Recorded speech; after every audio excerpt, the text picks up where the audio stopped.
Welcome to Coffee with Catholic Workers, a podcast made by and for Catholic workers. I'm Theo. And I'm Lydia. We've both been a part of the Catholic Worker for the last decade, and we're excited to bring you different conversations with Catholic workers from around the world. On this episode, we're excited to get to talk to Jackie from the Hartford, Connecticut Catholic Worker. She tells us what it was like returning to her hometown to start a Catholic worker and what their work looks like with kids and what it was like raising her own children in the Catholic worker movement. So let's get to our interview with Jackie.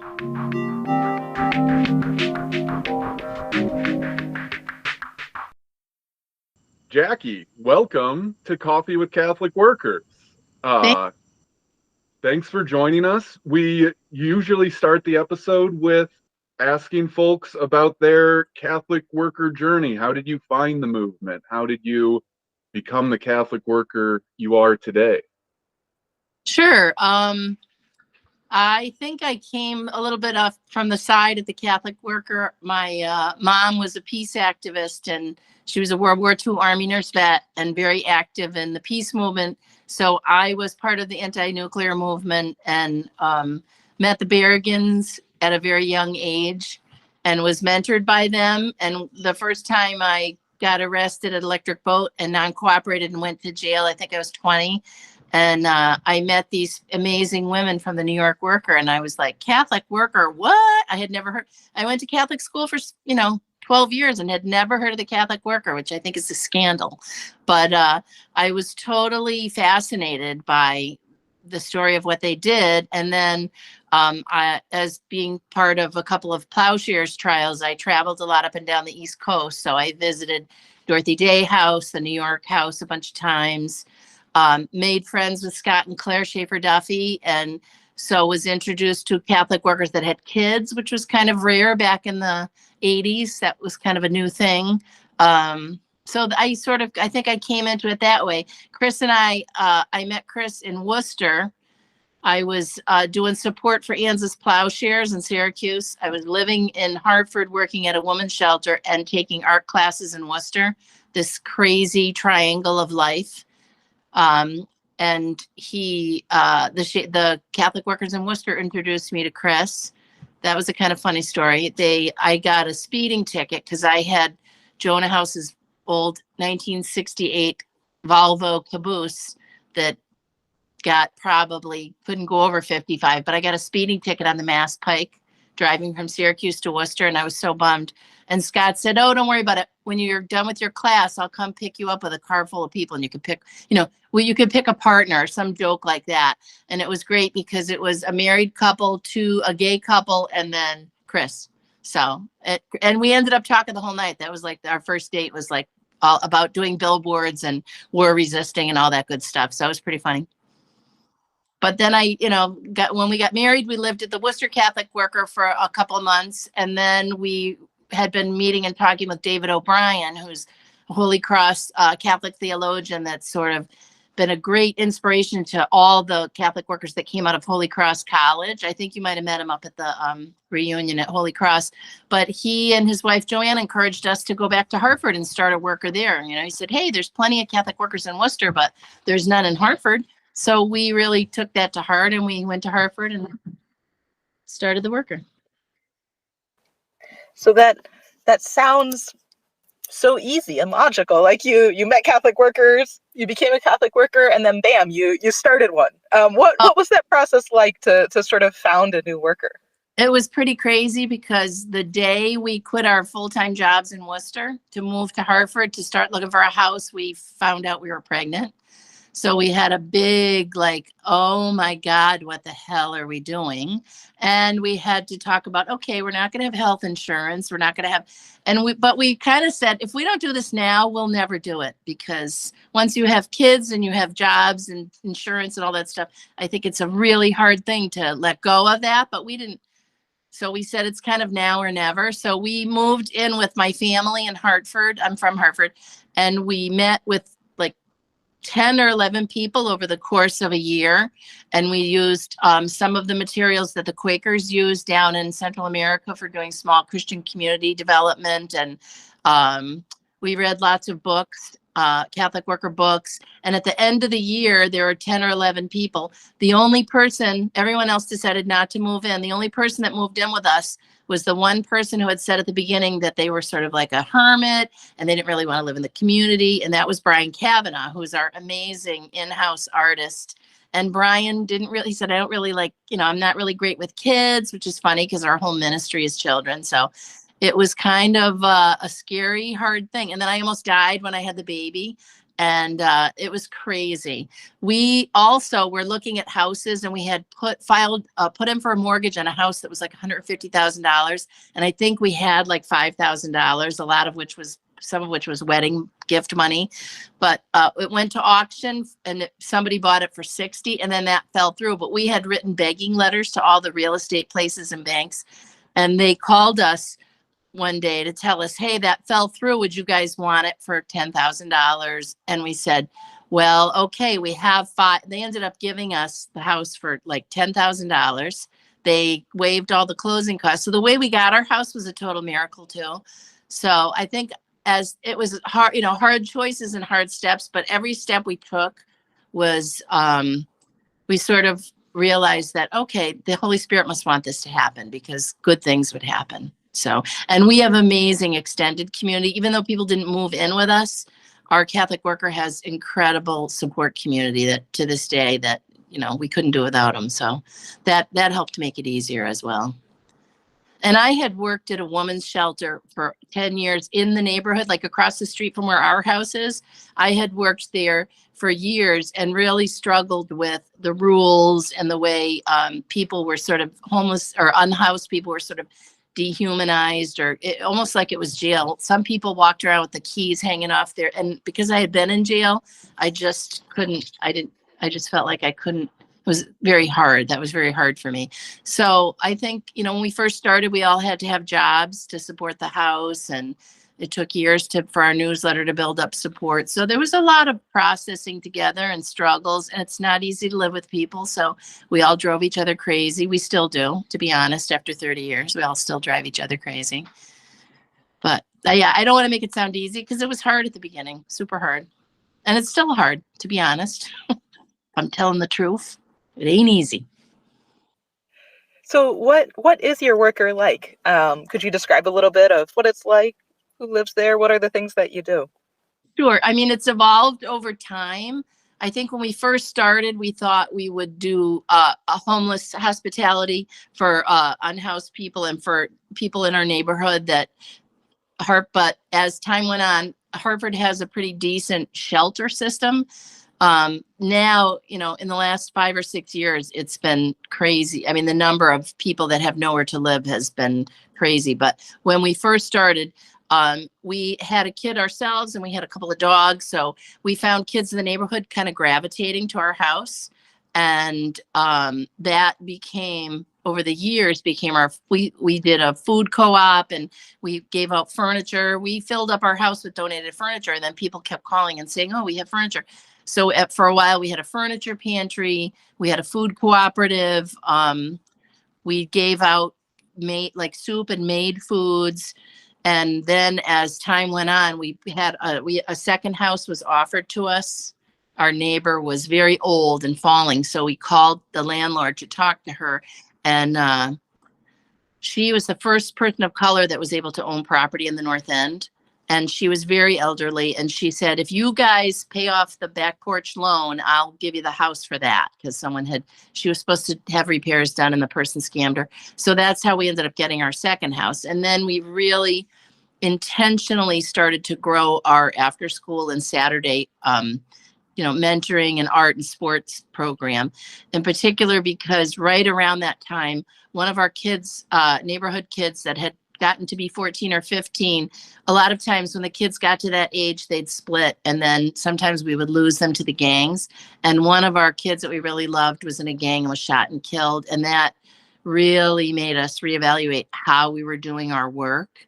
And what was the biggest need seemed to us was to hold on to kids that at the teenage years when all teenagers are very vulnerable to the culture and to needing connection and support and community and family. So we sort of took the second house on, and we turned the backyard into a huge playground, and the other half was a full court basketball. And we started to kind of pay kids to be counselors, and that kept older kids in.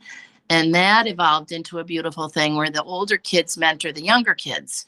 And we ended up hooking up with University of Connecticut has an amazing program called the Husky Sport Program, where athletes and students who are studying education and business, and it's a whole group of school majors put together. They send their young people in the specific training thing to go to the inner city and work in schools and things. So we met them right when that program was first starting, and they've been with us for over 15 years now. And they send young students down to mentor, and it's fabulous. So we do a lot of trips where we bring kids up to the college, and we go to games, and they come down and teach kids nutrition and sports things. And so we've been able to develop really great relationships with a lot of schools and universities around us. And the local Catholic school has been supporting us since day one. So that's really fabulous too. We get lots of young students from there. And we always are real clear with people that when people come, it's not you're there to give and the poor children are there to take. We do a kind of sit down with folks at the beginning, and we break down why poverty and institutional racism exist together, and what the need is to make right relationships and to make amends for what white supremacy has done to our neighborhoods and our communities.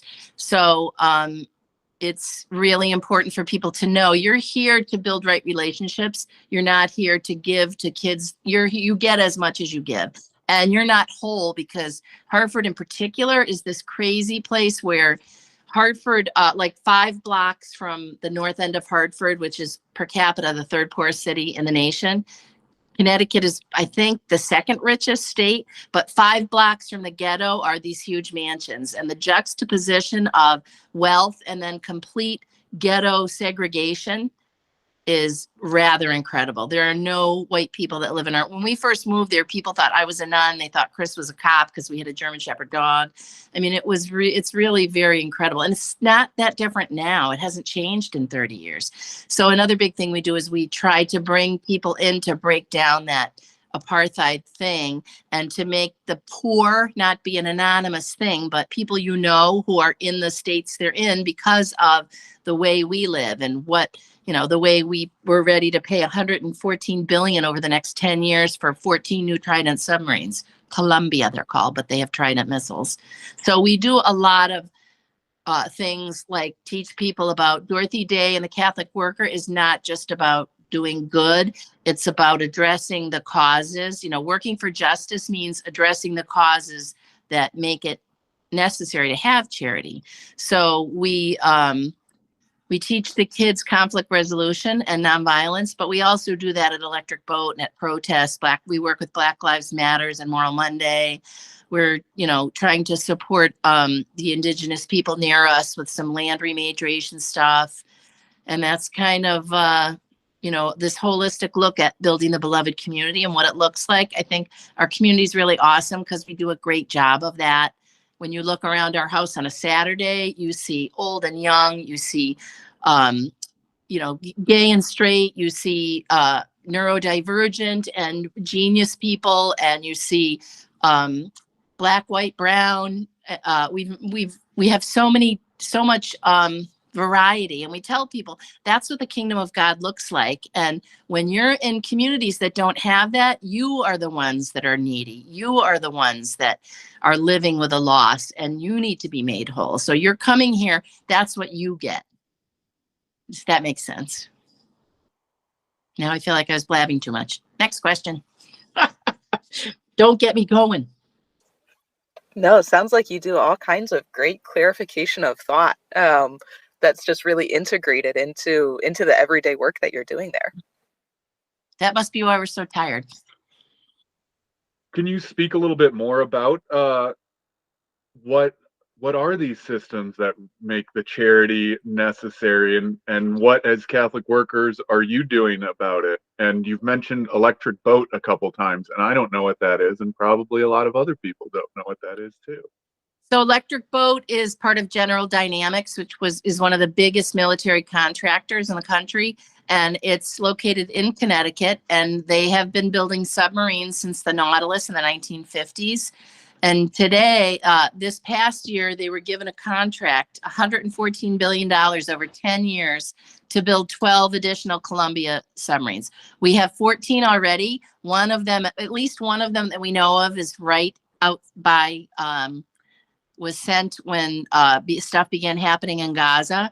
So there's a connection between the very serious threat of escalation to nuclear war in the Middle East with this place in Connecticut. And we also know, when we look at budgets, that when you're spending $114 billion on military weapons, you're not spending it on mental health care. You're not helping to keep people out of prison. You're not having enough money for school. We end up donating books and paper and backpacks to the school in our neighborhood because there's not enough money for the kids to have those things. That's a disgrace. So I think because we're so kid oriented, it becomes really clear to us that we live in a government that does not prioritize children in any way. I don't know if that's helpful, but so we've been organizing.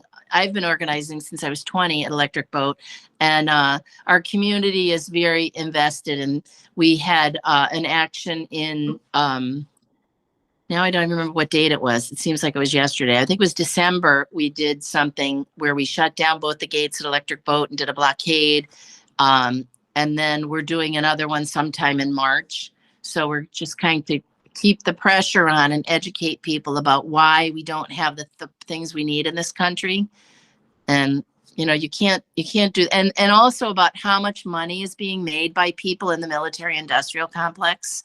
I mean, it's a crime by anyone's standards. So the theft from the poor, I think Dorothy Day wrote a lot about that. And I know for ourselves, we talk about almost being able to see people coming to the door with missiles strapped to their back, because there's a direct connection between what they don't have and there's such a great need. We haven't taken care of the Vietnam vets, and now we have all these younger, newer vets. There's so many ways that money needs to be used to provide for the human family, and we just don't do that. And we try to keep a balance between protesting and advocating for people, and then meeting people's needs and being present to people and building community with people. So that's kind of the balance that we work at. And I was very blessed to be mentored by Phil Berrigan, Dan Berrigan, and Liz McAllister. I mean, I think they're three people that are just moral giants, and they helped form me spiritually and I still feel inspired by them, and they still give me great strength. And I think that's true of a lot of folks in the Catholic worker movement. Older folks, anyway. So you've mentioned, a little bit about sometimes being a little tired and the work being hard, and perhaps a reference of being an older folk in the Catholic worker.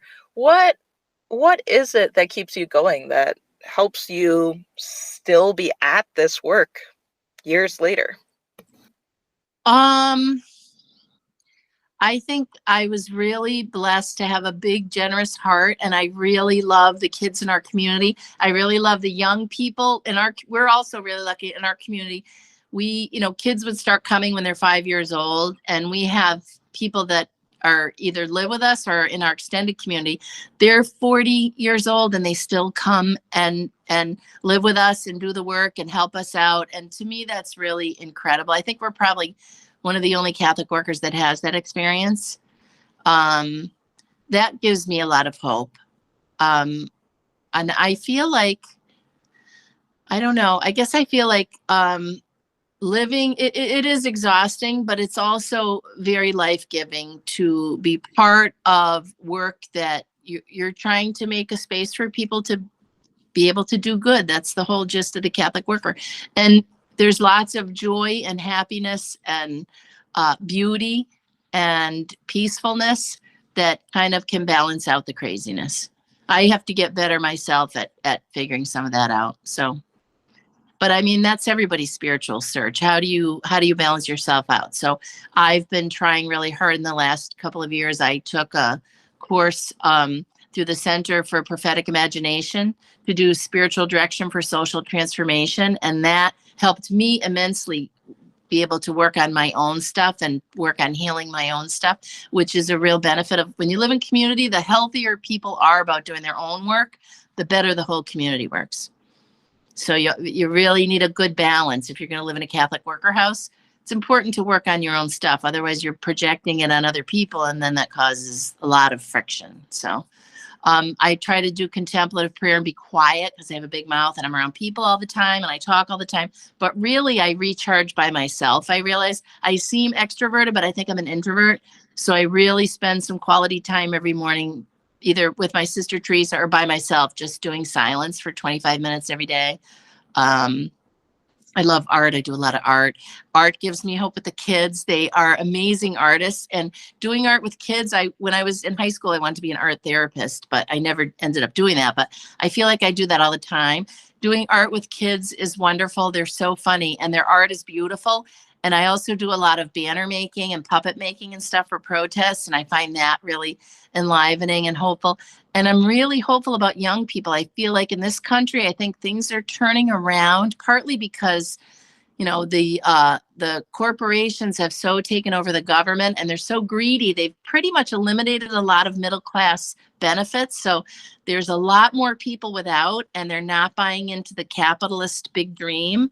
I think that there's a lot of young people that know that climate death is going to happen unless we address the military industrial complex, because none of the militaries of the world even have to report anything for the Paris Accords. So the Paris Accords, which aren't even being really enforced, they're not going to work anyway. So I see a lot of hope, and I love to see how the young people are coming out about the genocide in Gaza. So I think I find a lot of hope in young people, and that works for me because I get to be around young people all the time. So if that, yeah, that's kind of hopeful. Yeah. And I hope someone comes to take over our Catholic worker house, because there's a lot of old people. Brian's 80, me, I'm 63. Beth, my other community member, you know, the live-in people that started it, we're all getting older. And so we need some young people to come. We're constantly begging the young people in our house. But when you grow up in poverty, I don't think voluntary poverty is a thing you want to embrace too much. So it's hard.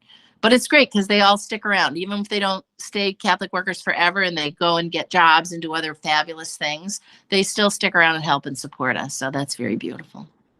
Yeah. And I have to check my own maternalism and my white supremacy kind of mode of caretaking. And maybe that's TMI, but so there's a constant balance of that, you know. I think you're the first person we've talked to whose Catholic worker does focus on younger folks, on youth, and you've alluded to it some, but I wonder if you have more to say about, like, if you think that work makes your Catholic worker experience different, or if there's specific joys or specific challenges that you all have that other Catholic workers might not. Sure. I think because we take in homeless kids, that's probably our hospitality a lot, most times, is with children and minors. So that's a kind of a different level of commitment, I think. And lots of times people will come and end up staying for a longer period of time. So we don't have as many people come through, but the ones that come, we really like to surround people with love and support so that they can really get on their feet and be healthy and move on. And we have lots of kids that have come because a parent was killed or incarcerated. You know, the prison industrial complex is crazy. We have a lot of people whose families have been torn apart by addiction, and then Department of Children and Families intervenes and takes them out of the home. And then we try really hard to work with the whole family and do some wraparound services and stuff. We do, we have an after school program and a Saturday program, which always involves feeding the kids. We have a food pantry where we try to support their families with food. We do a lot of holiday things.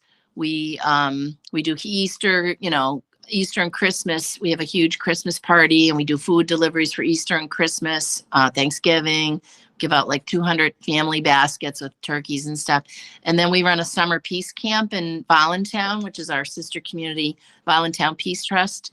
We get kids out of the ghetto and out into the country, and they swim every day and run around the woods at night playing manhunt. And we do conflict resolution with them. We have this thing called the HIP steps, and it kind of, after a while, the bigger kids teach the younger kids, and it's something that we really believe not just benefits our community, but these kids take it into their schools and their jobs and their work. And really, everyone in this country should be taking conflict resolution from the time they're in preschool on, and they don't, and it shows in our governmental policies.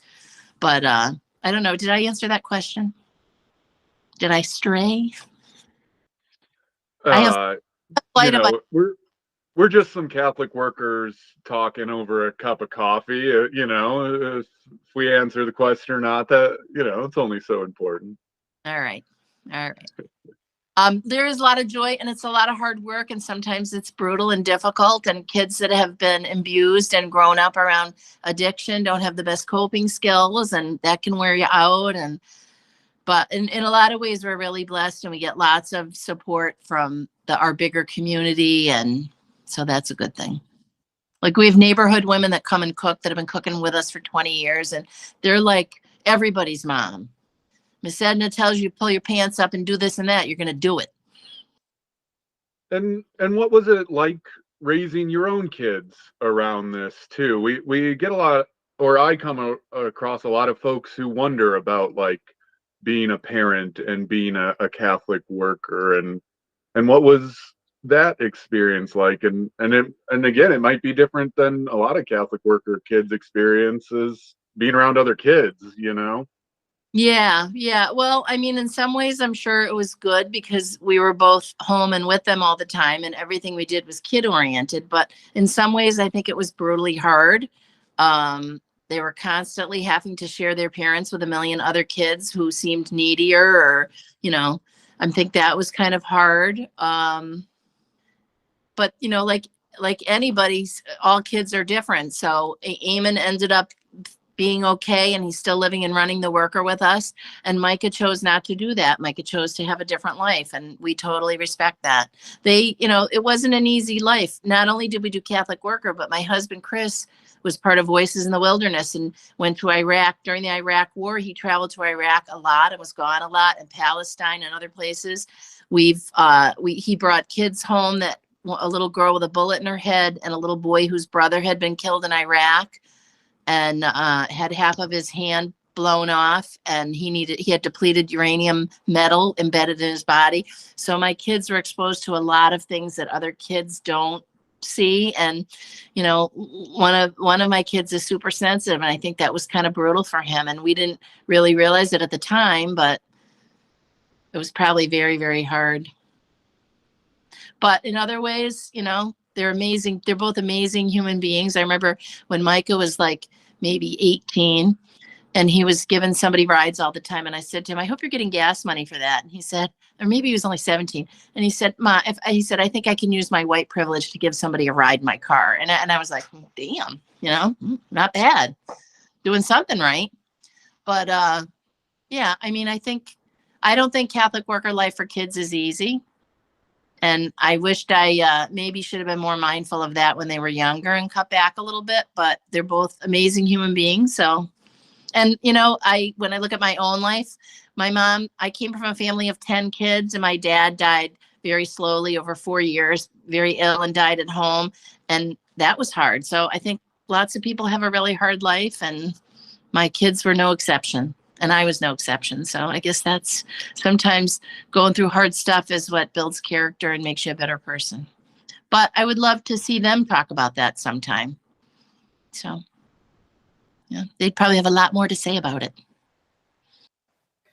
I think another discussion that frequently comes up is the idea of aging in Catholic workers and what happens when people get older. Yeah. Do you have thoughts on that as your community sort of also looks for young people who are interested in taking things on? Yeah, that's a hard one.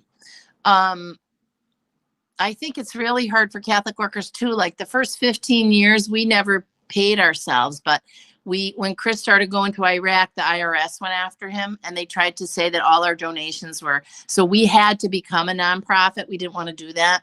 We had this great group of priests and nuns that helped us to do that. We're on our board. We asked the Catholic Church, can we be under your umbrella? And they were like, no. But in a way, they were nice about it because they were like, your newsletter, you would never be able to do that if you were under our umbrella. So we put together some great priests and nuns that were very close to us and worked with us and supported us.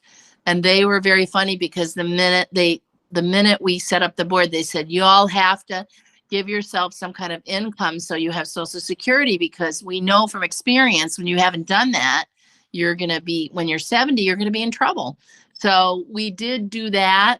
Certainly is not a lot, and we're not going to get a lot, but it is a concern. And we are just at the beginning of trying to figure that out. And we don't know. I mean, I know because I've had a lot of health problems. I would love to say at 65, I'm going to do some, not be there I'm only there 2 or 3 days a week now. And Chris is there 4 days a week, and that's because I had to pull back.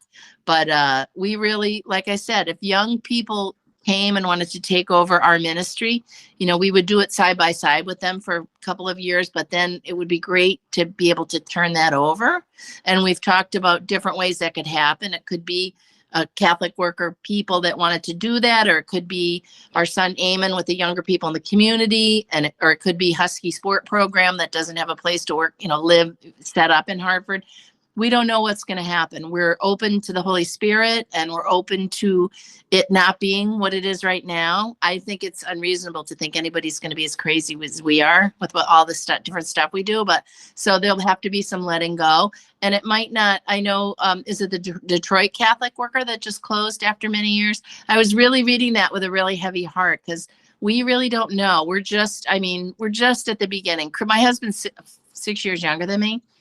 But he teaches college full time. He's an adjunct, but he teaches at 2 colleges, and it amounts to full time work, even though it's not full time pay. But so I don't know. I don't know what's going to happen, but it would be great to have a Catholic worker gathering about that for older Catholic workers.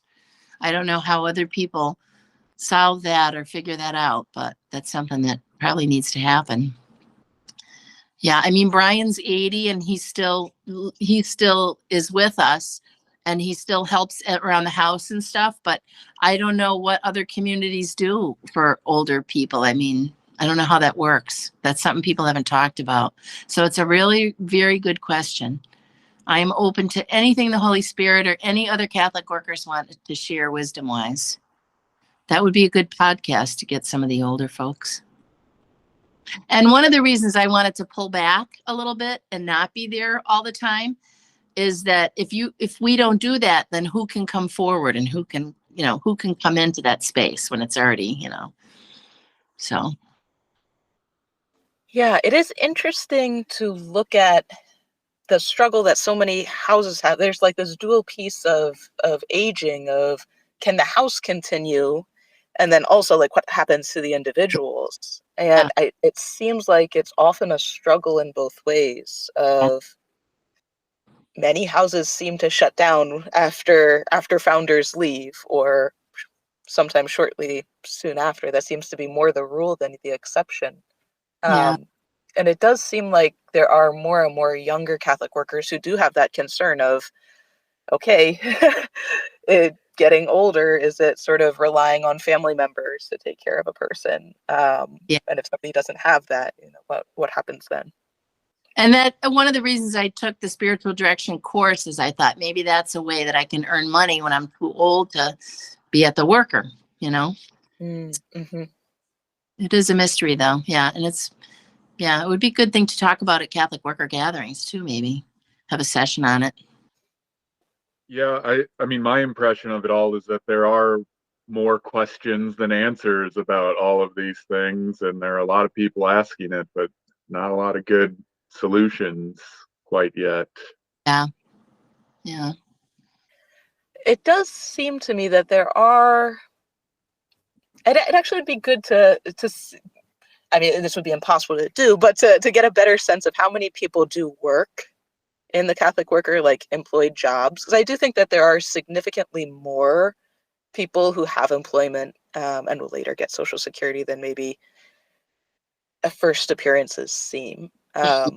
Everyone in my community works. Well, actually, technically, I don't right now, but my wife does. But yeah, we all do have employment, in part because for most of us, we don't. I don't think anybody who's currently at our worker would be able to be at a place if they were not working. And so it does make for an interesting dynamic because it definitely limits what we're able to do. Yeah. But also I think has allowed people to stay at the worker longer than many people who, I don't know, worry about being able to support a family later on or something like that. Yeah. Yep. And there's, that's the thing too. I think it's only in the last, well, I guess there were couples, but not couples with kids. Yeah. That's very interesting. Yeah. Yeah. It's a hard figure. We're still working it through. Hoping I have a few good years left in me to figure it out anyway. Sure.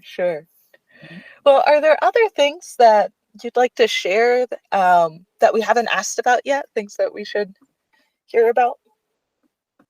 I don't know. Maybe just putting it out to young people or people that listen to the podcast, that most Catholic workers are very interested in having people come and work and try it for a year, and that's a really worthwhile thing. And I think like gap year things for people that are done with high school but aren't sure what they want to do. I think a lot less people are willing to take on the crushing debt of college loans. So there's more openness. And I think, living in a Catholic worker house gives you time to work through your own stuff and maybe to do some resistance and to work with Black Lives Matters and Moral Monday and to try to do some real system changing work and be around other people that are like-minded and enjoy, the benefits of community, shared meals or common prayer or, just fun. We do a lot of, we try to do some celebrating with the young people. Like we, for birthdays, going somewhere and having a birthday party. And I mean, that's part of the Catholic Worker Mojo, is making it a fun, good place for people to come and hang out. So I think sometimes when we think about the works of mercy, it's like, we really pretty much know how to have a good time, and the work is really spiritually fulfilling and can be wonderful. So it's a good thing, and it's a cool thing to try out before you commit yourself to some kind of big, heavy, full-time thing. Maybe travel around a little bit and visit communities and help do some good work. That's a plea. So if there was a young person who wanted to come and visit you, how should they get in contact with you? They could go to the hartfordcatholicworker.org, or they could go to Jackie Allen-Doucet's Facebook page, and they could send us a message and talk about, we'd make plans for a visit and to see what it would be like. You have to like kids, you have to like dogs, and you have to like some chaos, and you have to be ready to work hard, because there's a reason it's called the Catholic worker. I think I'm saying that we're trying to get rid of a mouse invasion in our food pantry, and everyone's so fed up with it and sick and tired of cleaning, scrubbing, filling mouse, putting foam in holes. But anyway, there's a lot of shit jobs, but there's also a lot of great things that go on too. We could use a couple of good cooks too. All right. Well, you all heard it there. Talk to Jackie if you're ready for your gap year cleaning up mouse poo and cooking at the Hartford Catholic Worker. But in the summer, you could also go swimming every day and go to the movies and have fun, play limitless basketball. We're into volleyball, basketball. Awesome. How did I go from how fun everything is to cleaning up mouse shit? That was a big recruiting mistake. I'm going to throw that out there. That was a recruitment mistake. Edit that out, you guys. It's good to have some honesty so people don't come into shock when they get there. I mean, I think we're constantly dealing with our own mouse infestation, I think, for like the past 12 months. Yeah. we just cohabitate now, that's basically what it's going to be. I know. One of our houses, St. Martin de Porres house, and the other St. Bridget house. St. Martin de Porres was able to talk the mice that were in the rectory to leave and go live in the barn. We need that. St. Martin, where are you? You're supposed to be, well, and we don't have mice at the purple house. It's only the green house. It's St. Bridget house. I'll have to talk to St. Bridget about that. She wanted a lake of beer for the poor. So far we're pretty happy with that. I've heard mice like beer too, though, I think. Uh-oh, that could be our problem. We're probably the only Catholic worker that makes, we make homebrew, and we have Dorothy Day draft, and the label has her face and it says, "Finally a draft you don't have to resist." And then we have Eamon's Anarchist Ale for people who don't need a cop to tell them how to behave. That's hilarious. Amazing. So there are other benefits apparently by going to the Catholic Worker in Hartford, besides mouse poo, sounds like a good time. The balance, the good and the bad. We try to be as non-binary as possible. Well, thank you so much, Jackie, for being willing to come on the podcast and share a little bit about your story and all the really amazing things that are happening in Hartford and the providential way that the house came to exist. It's been a lot of fun talking with you. All right. Well, thanks, you guys. I appreciate it. And I want to give a shout out to all of the folks that come volunteer at the Hartford Catholic Worker, but at all Catholic workers, because I'm sure that's what keeps the machine running. Definitely. Thank you. All right. Good talking to you guys.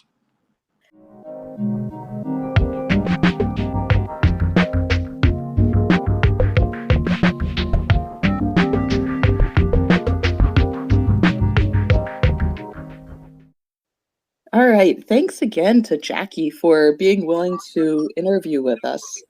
Fun fact, one of our housemates here at Emmaus House got started with the Hartford Catholic Worker volunteering there. Our housemate Hope is from Connecticut and was significantly influenced, obviously, in joining our house from the work that's done there in Hartford. Yeah, it's I was talking to a Catholic worker friend recently, and he was saying to me, in his opinion, the Catholic worker is more than just like a philosophy, and it's certainly not like a set of rules or a certain way having to do something. He was suggesting that like the Catholic worker is a community foremost. And so, the fact that we have folks like Hope who start in Connecticut and then wind up in Chicago doing the Catholic worker, and now are connecting us with Jackie, or, all these relationships around the movement, I think is something that's really fun.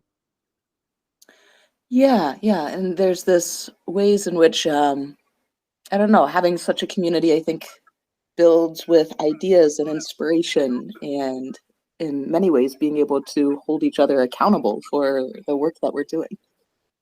Yeah. And for me, I mean, it also helps me keep it going too. So many great friends as well. Yeah, Jackie did mention that she thought that it was a little bit more unique that their worker focuses so much predominantly on kids. And that's kind of interesting because I often feel like when people are doing like traditional volunteering, that kids and like work with kids is sort of an easy point that people jump into. And so that did make me think a little bit of it just being a little more unique that Catholic workers are not all that involved much of the time with kids. Yeah, I was thinking about this too, a little bit, because there are other Catholic workers that work with kids, and there are some houses that will house families or moms with kids around the movement and stuff. But like when I lived at the Los Angeles Catholic Worker for like 7 years, like I almost never even came in contact with kids. We didn't have any that lived in the house. There were very few that would come to the soup kitchen on Skid Row. You know, a lot of the people at the worker were either younger people who had not yet had kids, or people who were child free, who had been around the movement longer. So like, yeah, like maybe, and I don't know if at a certain point it becomes like detrimental to not be exposed to kids or something like that, if it limits our imagination or our understanding of what life looks like in the world. But yeah, we almost never came in contact with kids at the LA worker, but here they are, and that's the main population they're working with. It did seem like it perhaps brought about some unique opportunities to be able to really see and shape people over time, or provide some, I don't know, maybe a buffer to other stresses maybe that they were seeing in the neighborhood, to allow kids to have that long-term relationship in formative years. Yeah, and she talked about being able to develop those relationships, and then they've been there long enough and part of that local community for long enough to have the kids from 20 years ago or whatever are adults now and come around.